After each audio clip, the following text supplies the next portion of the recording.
இன்றைக்கி நம்ம ஒரு ஸ்மூத்தி பண்ண போகிறோம். அதுக்கு ஏலாச்சி பழம் தான் எடுத்துருக்கேன் பாருங்கள். எல்லா ஏலாச்சி பழத்தையும் மஞ்சள் போட்டு கழுவி க்ளீன் பண்ணி சுத்தமாக தான் வச்சுருக்கேன். இப்போ இதெல்லாம் எடுத்து நம்ம மிக்ஸி ஜாரில் போட்டுக்கலாம். இங்கே பாருங்கள், மிக்ஸி ஜாரில் போட்டுக்கலாம்.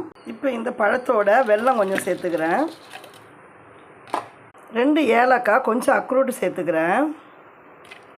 ஊற வச்ச காஞ்ச திராட்சையை அதில் சேர்த்துக்கிறேன். ஊற வச்ச காஞ்ச திராட்சை எடுத்து அதையும் சேர்த்துக்கலாம். இதில் அதோட கொஞ்சம் ஐஸ் க்யூபையும் சேர்த்துக்கலாம். திராட்சை ஊற வச்ச தண்ணியை சேர்த்து மிக்சியில் அரைச்சி எடுத்துகிட்டு வந்துடலாம். மிக்சியை ஆஃப் பண்ணி எடுத்துக்கலாம். இப்போ சூப்பரான ஸ்மூத்தி நமக்கு ரெடி ஆகிடுச்சு. இப்போ இதை கிளாஸில் நம்ம ஊற்றிக்கலாம்.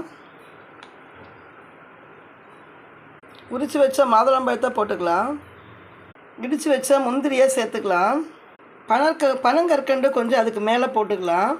சூப்பரான ஸ்மூத்தி நமக்கு ரெடி ஆகிடுச்சு. அப்படியே குடிச்சு